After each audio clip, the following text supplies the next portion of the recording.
21ஆம் தேதி அப்படி என்ற பருந்து.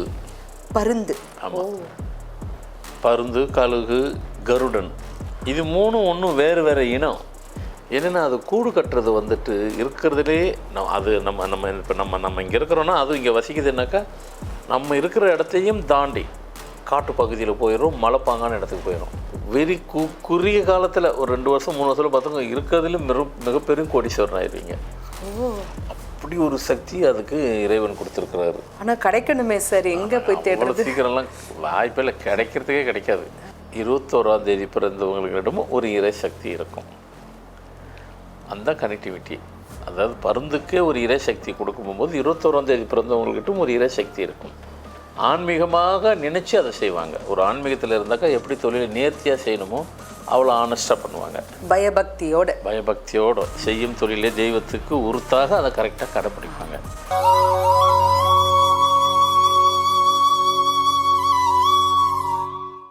ஆன்மீக உள்ள அன்பு நேயர்களுக்கு இனிய வணக்கம்.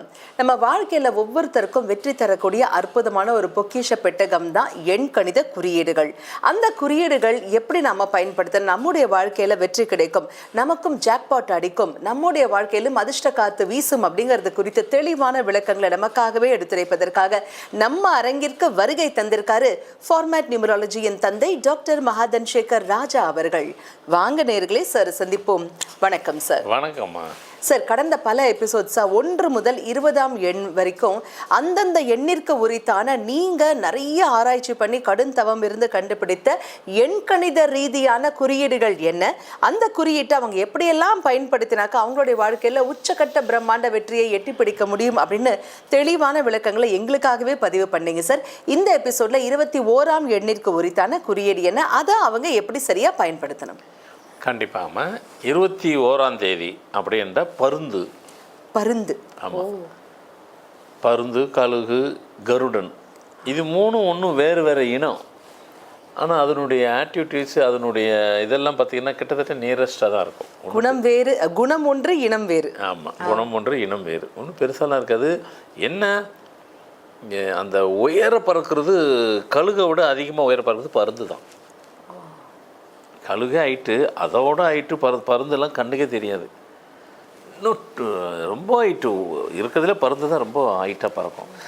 சரி, அது பறந்துட்டு போட்டோம், அதுக்கு இறைவன் கொடுத்த சக்தி, அதனால் பறக்குது, நம்மளால் பார்க்க தான் முடியும். இந்த பருந்துக்குள்ளே ஒரு குணாதிசயங்கள்லாம் உண்டு. என்னென்னா அது கூடு கட்டுறது வந்துட்டு இருக்கிறதுலே அது நம்ம இங்கே இருக்கிறோன்னா அதுவும் இங்கே வசிக்குதுன்னாக்கா நம்ம இருக்கிற இடத்தையும் தாண்டி காட்டு பகுதியில் போயிடும், மலைப்பாங்கான இடத்துக்கு போயிடும். அந்த இடத்துல தான் அந்த பருந்தே வந்துட்டு கூடு கட்டும். அது கூடு கட்டும் போகும்போது அந்த கூட்டினுடைய தன்மையே வந்துட்டு வித்தியாசமாக இருக்கும். ஆனால் ரஃப்பாக தான் இருக்கும். நம்ம பார்க்கவே முடியாது. அப்புறமா அதை எப்படி தொட்டு பார்க்குறது? சுற்றி செக்யூரிட்டிக்காக கம்பியில் முதல்ல போட்டுரும். உள்ளே வந்து சாஃப்டாக இருக்கிறது குச்சி இருக்கும். இது வாயிலேருந்து வர அந்த திரவத்தை அந்த குச்சி மேலே பாஸ் பண்ணிடும். அந்த குச்சியை தண்ணிக்குள்ளே நீங்கள் போட்டால் கூட அப்படியே பாம்பு மாதிரி நெளிஞ்சு போகும். அவ்வளோ ஃபாஸ்ட்டாக போகும். அந்த குச்சி உங்களுக்கு கிடைச்சதுன்னா நீங்கள் பிஸ்னஸ் பண்ணினாக்கா அது அந்த கேஷ் பாக்ஸில் வச்சிங்கனாக்கா நீங்கள் பொட்டி கடை வச்சுருக்கீங்கன்னு வைங்களேன். ஒரு பேச்சுக்கு குறுகிய காலத்தில் ஒரு 2 வருஷம் 3 வருஷத்தில் பார்த்தவங்க இருக்கிறதுல மிகப்பெரும் கோடீஸ்வரன் ஆயிடுவீங்க. அப்படி ஒரு சக்தி அதுக்கு இறைவன் கொடுத்துருக்கிறாரு. ஆனால் கிடைக்கணுமே சார், எங்கே போய் தேடுறது? சீக்கிரம்லாம் வாய்ப்பில் கிடைக்கிறதுக்கே கிடைக்காது. அடுத்து அந்த கம்பி இருக்குது பாருங்கள், அதை நீங்கள் தொட்டினா கரண்ட்டு கம்பியில் கை வச்சா என்ன ஷாக் அடிக்கும், அந்த ஷாக் அடிக்கும். அதுக்கு அதனால தான் வந்துட்டு அது வந்து மனிதனை நம்பாமல் உயரத்தில் இருக்குது. ஒருவேளை அது உயரத்தில் தான் நல்லது தான். 8 அளவில் வந்து வச்சுக்கிங்க, நிறைய பேருக்கு அது தொட்டுக்கிட்டு விட்டு என்ன பண்ணுறது, முதல்ல அதை தொட்டுட்டு தான் உள்ளே அந்த குச்சியை தொடணும். அது கிடைக்கவே கிடைக்காது, பார்க்கவே முடியாது, அப்படி உயரத்தில் இருக்கும். யாரால் தொட முடியும் அப்படின்னு பார்த்திங்கன்னா இந்த காட்டுவாசி அவங்களால. பட் அவங்க அதை எடுத்து ஒன்றும் பண்ண போகிறது இல்லை. அதனால் அதுக்கிட்டே போக மாட்டாங்க. அவங்களால போக முடியும், அவங்களுக்கு அந்த இது இருக்குது. அப்போது அந்த சக்தி அதுக்கு உண்டு. அப்போது ஏதோ ஒரு வந்து இறை சக்தி அதுக்குள்ளே இருக்குது. 21ஆம் தேதி பிறந்தவங்களிடமும் ஒரு இறை சக்தி இருக்கும். அந்த கனெக்டிவிட்டி, அதாவது பருந்துக்கே ஒரு இறை சக்தி கொடுக்கும்போது 21ஆம் தேதி பிறந்தவங்கள்கிட்டும் ஒரு இறை சக்தி இருக்கும். அந்த இறைசக்தி எதுவாக இருக்கும் அப்படின்னு பார்த்தாலும் ஆன்மீகத்திலையும் இருக்கலாம், இல்லை அவங்க செய்கிற தொழிலை ஆன்மீகமாக நினச்சி அதை செய்வாங்க. ஒரு ஆன்மீகத்தில் இருந்தாக்கா எப்படி தொழிலை நேர்த்தியாக செய்யணுமோ அவ்வளோ ஆனஸ்ட்டாக பண்ணுவாங்க. பயபக்தியோடு செய்யும் தொழிலே தெய்வத்துக்கு உருத்தாக அதை கரெக்டாக கடைப்பிடிப்பாங்க. சரி, இவர்கள் அந்த பருந்து உருவத்தை தங்களுடைய தொழிலில் சிம்பிளாகவும் வைத்து கொள்ளலாம்.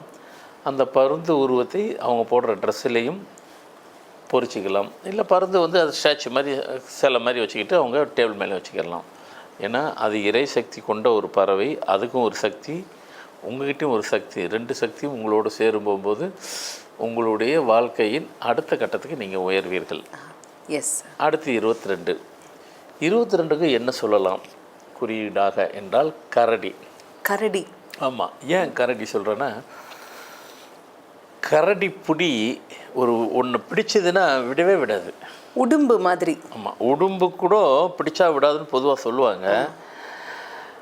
ஆனால் உண்மையிலே வந்துட்டு உடும்பு பிடியை விட கரடி பிடி தான் ரொம்ப மோசமானது.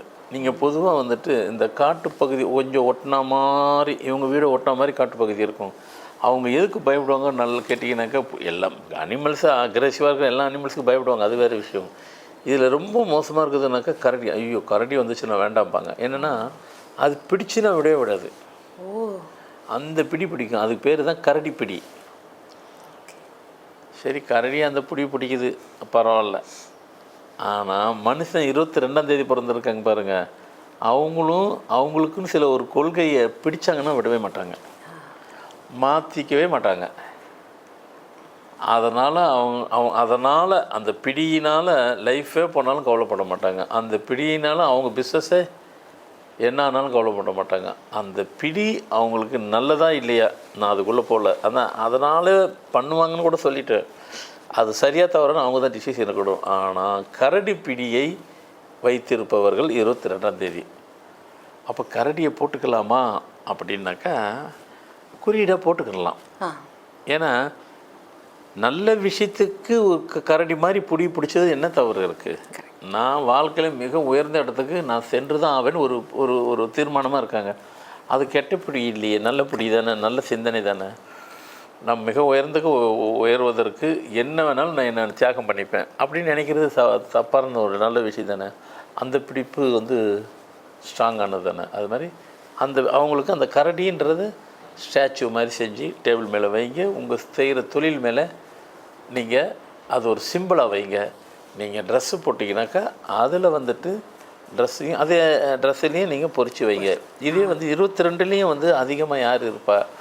ஆனால் பெண்ணன்னா ஆண்கள் தானே அதிகம் இருப்பாங்க. அப்போ பர்சன்டேஜ் வைஸு அப்போ தாராளமாக உங்கள் ஷர்ட்டில் நீங்கள் போட்டுக்கிறலாம், பிஸ்னஸ்லேயும் போட்டுக்கிறலாம். ஆனால் கண்டிப்பாக நீங்கள் பிஸ்னஸ் பண்ணக்கூடியவராக தான் இருப்பீங்க. இல்லைங்க நான் பிஸ்னஸ் பண்ணல, ஒரு நிர்வாகத்தில் ஒரு பெரிய போஸ்ட்டில் இருக்கிற, ஆனால் அந்த நிர்வாகமும் பிஸ்னஸ் உள்ள நிர்வாகமாக தான் இருக்கும். பிஸ்னஸில் நீங்கள் அங்கேயும் உங்களுடைய பிஸ்னஸினுடைய கை ஹேண்ட் இருக்க தான் செய்யும். ஸோ மொத்தத்தில் அப்போ 21க்கு பருந்து, 22க்கு கரடி. இதனுடைய குறியீடை எல்லா இடத்துலையும் நீங்கள் பயன்படுத்தி வாழ்க்கையில் உயர்ந்த இடத்தை செல்வதற்கு உங்களுடைய பவரோட அந்த குறியீடையும் பவரையும் பயன்படுத்தும் போது டபுள் த பவரை நீங்கள் பெறுறீங்க. வாழ்க்கையும் டபுள் த ப்ரமோஷனோட மேல் உயரத்துக்கு செல்வதற்கு ஏதுவாக இருக்கும். அருமை சார். அதாவது நீங்கள் நிறைய ரிசர்ச் பண்ணி கண்டுபிடிச்ச ஒரு முக்கியமான விஷயத்த உங்களுக்கு உங்கள் குடும்பத்துக்குன்னு வச்சுக்காம எங்கள் எல்லாருக்குமே சொல்கிறீங்க பார்த்தீங்களா? இதுதான் சார் உங்களுடைய மிகப்பெரிய தனித்துவம் அப்படின்னே சொல்லணும். மகிழ்வித்து மகிழ், எல்லாரும் இன்புற்று இருக்க நினைப்பதுவே அன்று வேறொன்று யாமறியேன் பராபரமே அப்படின்னு எங்களுக்காகவே கண்டுபிடிச்சிங்க, எங்களுக்காகவே சொல்கிறீங்க சார். கூடான கூடிய அன்பு நெஞ்சங்கள் அனைவர் சார்பாகவும் மனமார்ந்த நன்றிகள் சார். என்னங்க எவ்வளோ பயனுள்ள தெளிவான விளக்கங்கள் நம்ம சார் நமக்காகவே கொடுத்தாரு இல்லையா?